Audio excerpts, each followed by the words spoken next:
Bonjour à tous, alors on se retrouve aujourd'hui pour une nouvelle vidéo. Donc comme je vous avais expliqué hier, en fait j'ai tout bien refait mon câblage correctement. J'ai tout bien recolsonné, tout ça pour que ce soit un peu plus propre. Donc là, petite dédicace à Nico, j'ai mis le pack dessus, tu comprendras. Donc voilà, donc ça c'est fait.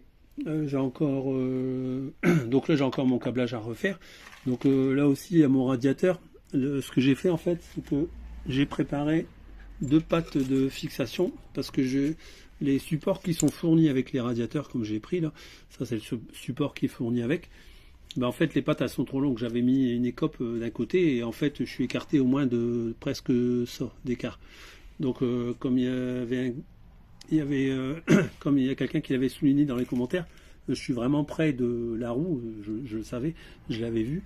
Et en fait, j'avais dit, bon, tant pis, je vais reprendre plus tard. Puis pour finir, en fait, j'ai fait deux pattes de fixation. Et je vais devoir refaire un trou en haut et en bas dans les pattes. Et comme ça, ces deux pattes vont me servir à faire osciller les pattes d'origine. Comme ça, je pourrais ajuster, avancer, reculer et le positionner correctement pour qu'il puisse revenir vers le cadre. Parce que là, il est vraiment fort écarté. Je vous fais voir sur la SPX les supports que j'avais fait maison. Là, c'était vraiment des supports que j'avais fait de A à Z.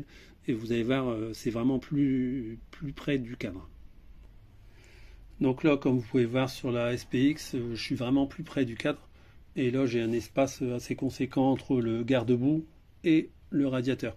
Et même sur la SPX, je suis plus descendu au niveau du radiateur, contrairement à la MVL sur le support. Mais ça, c'est un support que j'avais fait complètement de A à Z. Je l'avais peint derrière. Alors, autre petit détail aussi qui a son importance, c'est la durite. Donc là, sur la SPX, elle a un coup qui est nickel. Et je vais vous faire voir sur la MVL, en fait, je suis déjà un peu trop tendu. Donc là, vous voyez, sur la MVL, je ne suis pas à 90. Normalement, on doit être bien à 90 quand on est bien monté. Et là, il est déjà en train de tirer, alors que le moteur n'est même pas encore monté. Donc, je vais être trop tendu. Donc, c'est pour ça qu'il faut que je vais devoir redescendre le radiateur et aussi l'avancer. Déjà, rien que le fait de l'avancer, je vais regagner un petit peu aussi en distance. Et également, pour que les copes viennent bien épouser le long du cadre. Je vais vous faire voir avec les copes qu'est-ce que ça donne. Vous allez voir, c'est fort écarté. Alors, à savoir que d'origine sur les centraux RCX SPX liquide, la durée vient en contact avec le cadre. Donc vous voyez, je passe un doigt aisément, je suis vraiment loin, quoi. Ça, c'est un bon repère aussi. Parce que je me rappelle quand j'avais mes RCX, quand j'étais ado, et qui était d'origine complètement, il y avait la durite, elle touchait vraiment. Au bout d'un moment, ça faisait même une usure avec les vibrations. Et ça touchait vraiment bien, quoi. Il fallait même jouer un petit peu avec les radiateurs si on voulait retirer la durite et puis la remettre. Voilà pour la petite info. Donc là, je fais voir en prépositionnant les copes en position définitive. Ben, comme vous pouvez le voir, j'ai un écart de malade, j'ai à peu près presque 2 cm. Donc j'ai de quoi pour faire revenir, quoi. Là, je suis bien droit, mais donc on va dire l'orientation c'est bon, mais il faut que j'arrive à faire revenir. Donc là avec les pattes ça va aller nickel. Je vais juste faire un trou dans, dans les pattes d'origine des écopes parce qu'il faut que je me reprenne plus loin. Je vais peut-être devoir même couper un petit peu les supports d'origine. Et après bah, je vais faire revenir tout l'ensemble avec mes pattes. Voilà, je vais faire ça après. Donc voilà, je viens de finir de remonter le radiateur. Donc là comme vous pouvez voir, j'ai vraiment bien la place maintenant. Il y a l'équivalent de 2 doigts. Donc là, je suis bien. Du coup, je l'ai fait redescendre également. Après, j'ai bien colçonné tout le long. J'ai bien passé tous mes fils, mes câbles, etc., etc. Donc là, maintenant, ça va, c'est bien propre. Au moins, tout est bien rangé. Il n'y a pas de trucs qui vont se prendre n'importe où. Donc voilà pour tout ce qui est de la fin des câblages et remontages. Je vais vous faire voir de l'autre côté qu'est-ce que ça donne avec les copes. Donc là, voilà. Avec les copes ainsi positionnées, voilà à peu près ce que ça va donner une fois monté. Donc là vous voyez j'ai bien récupéré, j'ai un peu moins d'un centimètre d'écart. Lorsqu'ils seront serrés les vis ça donnera ça, mais pour aller faire les essais je laisse les copes retirées parce que comme c'est la première fois que je vais rouler avec, j'aime bien regarder si tout se passe bien. Donc là voilà pour ce que ça donne, question présentation. Ça fait vraiment chouette, j'aime bien. Donc là, c'était la chose que je voulais faire voir. Et également, encore une autre chose, c'est que là, comme vous pouvez voir, la durite est bien revenue. Elle a bien redescendu. Elle a quand même bien redescendu par rapport à ce qu'il y avait à l'origine. Bon, j'aurais aimé encore qu'elle descende un peu plus, mais c'est les durites qui sont un peu plus courtes que celles d'avant. Voilà. Donc là, je fais encore une chose, je vais alourdir un petit peu le vario, parce que je l'avais réglé pour le Versal. Et après, ben, je vais aller essayer.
La salle polyvalente. Tout droit, vous allez arriver dessus.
Petit débrief en fin de vidéo. Donc elle tourne nickel. Donc là j'ai alourdi volontairement le vario parce que je suis en train de faire le rodage du cylindre, enfin un léger rodage on va dire, vu qu'il y a un nouveau piston. Mais là elle marche super bien, j'ai tiré une petite pointe dans les 80, vous verrez dans la vidéo. Mais franchement je suis satisfait. Et il y aura encore une petite surprise, j'en ai pas fini avec elle. Pour la partie moteur j'ai encore une amélioration à faire. Vous verrez ça dans la prochaine vidéo. Allez, à bientôt.